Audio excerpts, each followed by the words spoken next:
जब से बीजेपी हारी है उत्तर प्रदेश में, तब से इन्हें नींद नहीं आ रही है।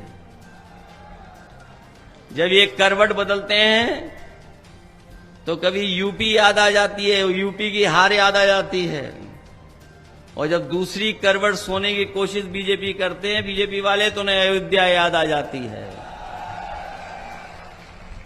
ये नकारात्मक राजनीति करने वालों को जनता ने नकारने का काम किया है।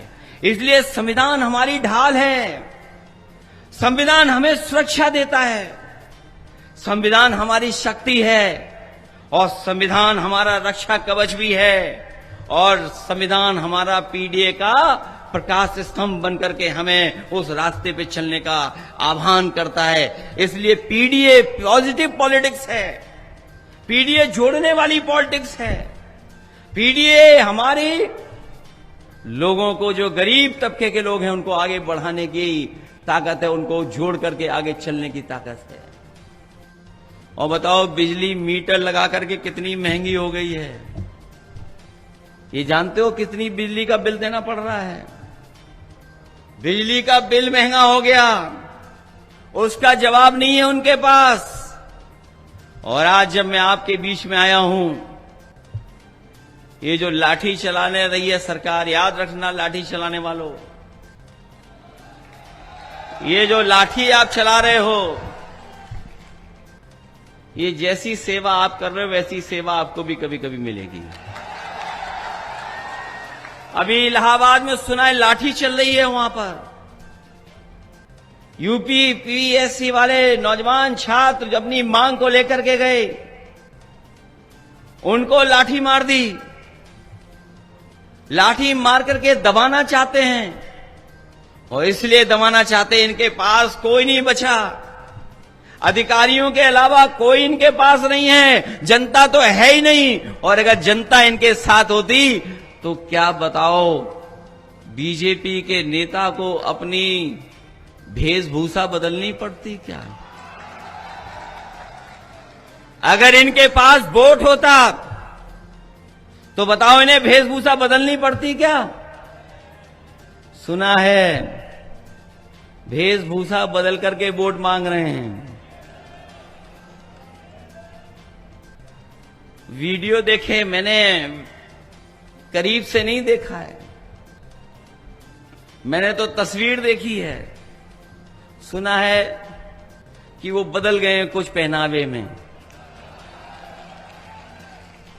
और जिन्होंने रामायण देखी होगी, रामायण जिन्होंने देखी होगी वो जानते होंगे, हमारे सीता मां का अपहरण भी भेष बदल करके हुआ था। इसलिए सावधान हो कि नहीं सावधान हो आप, कि ये वही लोग हैं जो अपमानित कर रहे हैं हजारों साल से, और फिर साजिश कर करके सत्ता में रहना चाहते हैं। ये लड़ाई बहुत पुरानी है। ये हम पे कहते हैं कि हम जातिवादी लोग हैं। हम उनसे पूछना चाहते हैं, जाति को मिटाने के लिए आपने क्या किया है? हम समाजवादी लोगों ने कभी जातिवादी आधार पर वोट नहीं मांगा। हम लोगों ने तो संविधान बचाने के लिए वोट मांगा, और संविधान अभी जो बचाने की लड़ाई थी वो पूरी नहीं हुई है। ये संविधान की लड़ाई पूरी तभी होगी जब दिल्ली से और लखनऊ से भारतीय जनता पार्टी का सफाया होगा।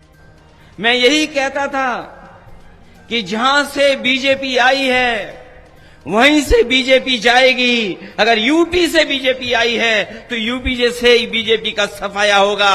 और आप लोगों ने उस समय के गठबंधन को, इंडिया गठबंधन और पीडीए की रणनीति को आपने मदद करने का काम किया। इंडिया गठबंधन और पीडीए ने भारतीय जनता पार्टी को हरा दिया। यही प्रशासन लगा रहा, यही अधिकारी थे। हो सकता है कोई अधिकारी कहीं रहा हो, यहां आ गया हो, कभी वहां पर सख्ती करता रहा हो, आज यहां सख्ती कर रहा है। लेकिन जनता जब खड़ी हो गई तो बताओ, इंडिया गठबंधन और पीडीए की रणनीति ने बीजेपी को चारों खाने चित कर दिया कि नहीं कर दिया? बताओ। और ये जो लोग पीडीए से घबराए हुए हैं, ये बहुत ही नकारात्मक लोग हैं, बहुत ही निगेटिव लोग हैं। इनकी राजनीति सकारात्मक नहीं है, ये पॉजिटिव राजनीति नहीं करते, ये सौहार्द की राजनीति नहीं करते, ये नकारात्मक राजनीति करते हैं, क्योंकि इनकी सोच नकारात्मक है, इसलिए नकारात्मक राजनीति करते हैं। हालांकि हमारे मुख्यमंत्री जी को अंग्रेजी नहीं आती है, और ये बात आपसे नहीं कह रहा हूं मैं, ये जो अधिकारी खड़े हैं, बड़े बड़े अधिकारी हैं, हमारे पुलिस के जवान तो शायद अंग्रेजी नहीं बोल पाएंगे, लेकिन ये थोड़े बहुत बड़े पढ़े लिखे लोग हैं, वो शायद अंग्रेजी बोल पाते होंगे। हमारे मुख्यमंत्री अंग्रेजी नहीं जानते हैं। पीडीए का फुल फॉर्म क्या निकाला उन्होंने? अभी सुना होगा, पीडीए का कोई फुल फॉर्म निकाला उन्होंने। हमें तो यही नहीं समझ पा रहा, पीडीए में एच कहां से आ गया। और जो भी शब्द हैं पीडीए, जहां जहां लगे होंगे उनसे ये नफरत कर रहे हैं। ये पीडीए से नफरत नहीं करते हैं, ये पिछड़ों से नफरत करते हैं, ये दलितों से नफरत करते हैं, ये हमारे आदिवासी भाइयों से नफरत करते हैं, ये हमारे अल्पसंख्यक भाइयों से नफरत करते हैं, ये हमारी माताओं बहनों से भी नफरत करते हैं। इसीलिए पीडीए का जो सही मतलब है नहीं जानते हैं। हम उन्हें बताना चाहते हैं, ये पीडीए की ताकत ने उन्हें पेट में दर्द ला दिया है, और एक कभी हमसे अलग में पूछ लेना।